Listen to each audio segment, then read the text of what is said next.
ഇത് mass മോട്ടോഴ്സിന്നാണ്. ഹീറോൻ്റെ master edge വണ്ടി നമ്മൾ വർക്കിന് കയറ്റിയിട്ടുണ്ട്. നമുക്ക് അതിനകത്ത് പറഞ്ഞേക്കണ വർക്ക് എന്ന് പറഞ്ഞാൽ ഹെഡ്ലൈറ്റ് ചെക്കപ്പ്, അതായത് ഹെഡ്ലൈറ്റ് പൊട്ടി കിടക്കുന്നുണ്ട്. അതേപോലെ സ്പീഡോമീറ്റർ കേബിൾ വർക്ക് ചെയ്യില്ല, മീറ്റർ വർക്ക് ചെയ്യില്ല, ബ്രേക്കിൻ്റെ കേബിൾ കംപ്ലയിൻ്റ് ഉണ്ട്, എഞ്ചിൻ ഓയിൽ ചെക്കപ്പ്. ഇത്രയും കേസാണ് പറഞ്ഞേക്കണേ. വേറെ നമുക്ക് ജനറലായിട്ട് സർവീസ് വേറെ കംപ്ലയിൻസുകളൊന്നും പറഞ്ഞിട്ടില്ല കേട്ടോ. അപ്പോൾ നിലവിൽ നമ്മൾ വണ്ടി ഓടിച്ച് നോക്കി വർക്കിന് കയറ്റിയിട്ടുണ്ട്. അപ്പോൾ അതിൻ്റെ എഞ്ചിൻ ഓയിൽ ചെക്ക് ചെയ്യുന്ന സമയത്ത് നമുക്ക് അതിനകത്ത് ഓയിൽ ആകെ കൂടി നിലവിലുള്ള ഓയിൽ എന്ന് പറഞ്ഞാൽ 1/2 ലിറ്റർ ഓയിലിൻ്റെ കഷ്ടേ ഉള്ളൂ കേട്ടോ. 450 മില്ലി ഓയിലാണ് നിലവിൽ നമുക്ക് ഇതിനകത്തുള്ളൂ. അപ്പോൾ ഈ ശരിക്കും അത്യാവശ്യം ഈ ഒരു അവസ്ഥയിലേക്ക് ആയിട്ടുണ്ട്. അത്യാവശ്യം നല്ല രീതിയിൽ തന്നെ കളർ മാറിയിട്ടുണ്ട്. അപ്പോൾ ഈ ഓയിലിലേക്ക് ഓയിൽ ഫില്ല് ചെയ്യണേലും ബെറ്റർ നമുക്ക് ഓയിൽ ഫുള്ളായിട്ട് മാറ്റണം കേട്ടോ. ഇപ്പോൾ ഞാൻ മൊത്തത്തിൽ ഇപ്പോൾ ലെവൽ സ്റ്റിക്ക് ഓയിൽ ചെക്ക് ചെയ്യുന്ന സമയത്ത് അതൊന്നും കിട്ടണില്ല. അതാണ് ഞാൻ മൊത്തം ഊറ്റി നോക്കിയത്. അപ്പോൾ നിലവിൽ അത്യാവശ്യം കുറവുണ്ട്. അപ്പോൾ ഓയിൽ ഫുള്ളായിട്ട് മാറ്റുന്ന രീതിയിലുള്ള എസ്റ്റിമേറ്റാണ് നമ്മൾ ഉൾപ്പെടുത്തുന്നത്.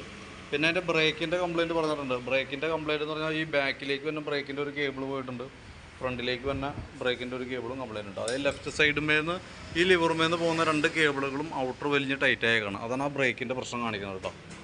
അപ്പോൾ അത് നമുക്ക് മാറ്റേണ്ടതായിട്ടുണ്ട്. അപ്പോൾ അത് ഞാൻ എസ്റ്റിമേറ്റിൽ ഉൾപ്പെടുത്തുന്നുണ്ട്. പിന്നെ നിലവിൽ ഹെഡ്ലൈറ്റിൻ്റെ കേസ് പറഞ്ഞിട്ടുണ്ട്. ഹെഡ്ലൈറ്റിൻ്റെ പ്രോബ്ലം എന്ന് വെച്ചാൽ അതിൻ്റെ ഈ അടിഭാഗം നമ്മളിത് ഈ വരുന്ന ഭാഗത്ത് ഉള്ളിൽ വന്നത് പൊട്ടിപ്പോയേക്കാണ് കേട്ടോ. ഇതിവിടെ ശരിക്കും വിട്ടുപോയേക്കാണ് അതിൻ്റെ ഉള്ളിൽ. അപ്പോൾ അതുകൊണ്ട് തന്നെ കറക്റ്റായിട്ട് നിൽക്കില്ല സംഭവം. നമ്മൾ എങ്ങനെ അഡ്ജസ്റ്റ് ചെയ്താലും ഇവിടെ കറക്റ്റായിട്ട് നിൽക്കില്ല. ഇവിടെ നോക്കുമ്പോൾ ടൈറ്റ് ആയിരിക്കും, പക്ഷേ ഉള്ളിൽ ഫൈബറാണ്, അത് പൊട്ടിപ്പോയേക്കണോണ്ട് നമുക്കത് വേറെ ഒന്നും ചെയ്യൽ നടക്കില്ല.